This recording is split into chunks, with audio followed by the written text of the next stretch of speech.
నమస్తే, welcome to meta news. ఇక మ్యాటర్లోకి వచ్చేస్తే మండల్లో వైసీపీ పట్టుకోల్పోతుంది. ఎమ్మెల్సీలు ఒక్కొక్కరుగా ఆ పార్టీకి రాజీనామా అస్త్రాలు సంధిస్తున్నారు. దీంతో వైసీపీ అధినాయకత్వం దిక్కుతోచని స్థితిలో పడింది. రాష్ట్రంలో అధికారం మారిన వెంటనే కొందరు, ఆ తర్వాత మరికొందరు వైసీపీ ఎమ్మెల్సీలు ఆ పార్టీకి రాజీనామా చేశారు. ఇంకా కొందరు ఎమ్మెల్సీలు రాజీనామా చేస్తారనే ప్రచారం కూడా జరుగుతుంది. కానీ ఇంతవరకు ఒక్క రాజీనామా కూడా మండలి చైర్మన్ ఆమోదం పొందలేదు. ఇప్పటి వరకు మొత్తం 6 ఎమ్మెల్సీలు వైసీపీకి బై బై చెప్పేశారు.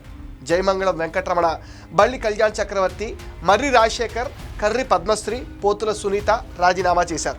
మండలి డిప్యూటీ చైర్పర్సన్ జాకియా ఖానం సైతం రాజీనామా చేసి బీజేపీలో చేరిపోయారు. జయమంగళం వెంకటరమణ సైతం జనసేనలో చేరిపోయారు. మర్రి రాజశేఖర్ రెడ్డి టీడీపీలో చేరతారని ఇప్పటికే ప్రకటించారు కూడా.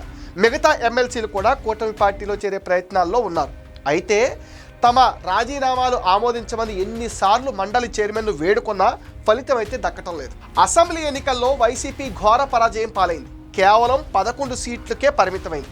మండల్లో కాస్త పట్టుందని జగన్ చాలా సంబరపడిపోయారు. కానీ వైసీపీ ఎమ్మెల్యేలు వరుసగా రాజీనామాల బాట పట్టడంతో ఆందోళన చెందుతున్నారు.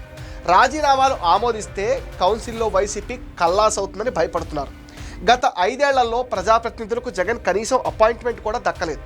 ఇటు క్యాడర్ను పట్టించుకోలేదు. దీంతో వైసీపీకి చెందిన కీలక నేతలు, ఎంపీలు, ఎమ్మెల్యేలంతా గుడ్ బై చెప్పేశారు.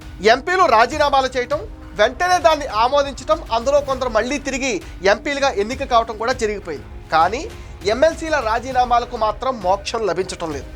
రాజీనామాల ఆమోదం కోసం ఇంకెన్నేళ్లు ఎదురు చూడాలన్న ప్రశ్నలు వస్తున్నాయి. ఈ వ్యవహారంలో మండలి చైర్మన్ నిర్ణయం కీలకం. జాకియా ఖానం మినహా మిగతా వాళ్ళంతా తమ రాజీనామాలు ఆమోదించమంటూ సభలోనే చైర్మన్ను కోరారు. కానీ ఇప్పటి వరకు ఆయన ఎలాంటి నిర్ణయం తీసుకోలేదు. చైర్మన్ మోషన్ రాజు వైసీపీకి చెందిన నాయకుడే అయినప్పటికీ ఆ చైర్ రాజకీయాలకు అతీతం. కానీ ప్రస్తుతం మోషన్ రాజు తీరు చూస్తుంటే మాత్రం కావాలనే రాజీనామాలు ఆపుతున్నారని కూటమి పార్టీలు అనుమానం వ్యక్తం చేస్తున్నాయి. పదవులకు రాజీనామా చేయకుండా పార్టీ మారితే అనర్హత వేటు పడుతుంది. కానీ ఎమ్మెల్సీల పదవికి రాజీనామా చేసినా ఆమోదించకపోవడం చూస్తుంటే వైసీపీ భయపడుతుందనేది చాలా స్పష్టంగా కనిపిస్తుంది. రిజైన్ చేసిన సభ్యులతో చైర్మన్ ఇప్పటివరకు మాట్లాడిన దాఖలాలు లేవు. ఇప్పుడు రాజీనామా చేసిన వారి పదవీ కాలాన్ని సైతం పరిగణనలోకి తీసుకోవాల్సి ఉంటుంది. ఒకవేళ ఆమోదించినా తిరిగి వీరికే అవకాశం వస్తుందా లేదా అనే విషయంలో కూడా స్పష్టత అయితే లేదు. అందుకే వాళ్ళు కూడా నాడు సభలో అడగడం మినహా తర్వాత పెద్దగా ఒత్తిడి చేసి ఉండకపోవచ్చన్నది ఇంకొక వెర్షన్. ఇప్పుడు 6 రిజైన్ లెటర్స్ మీద చైర్మన్ స్టాంప్ వేస్తే మండలిలో వైసీపీ బలం తగ్గిపోతుంది. చైర్మన్ రాజీనామాలు ఆమోదిస్తే వైసీపీ గేట్లు తెరుచుకుని మరికొందరు గోడ దూకడం ఖాయం. ఖాళీ అయిన స్థానాల్లో కూటమి నుంచి కొత్త సభ్యులు ఎన్నికవుతారు కాబట్టి ఆ పార్టీల బలం పెరుగుతుంది. అందుకే తనకున్న విచక్షణాధికారాల మేరకే చైర్మన్ వేచి చూసే ధోరణిలో ఉన్నారని అంటున్నారు.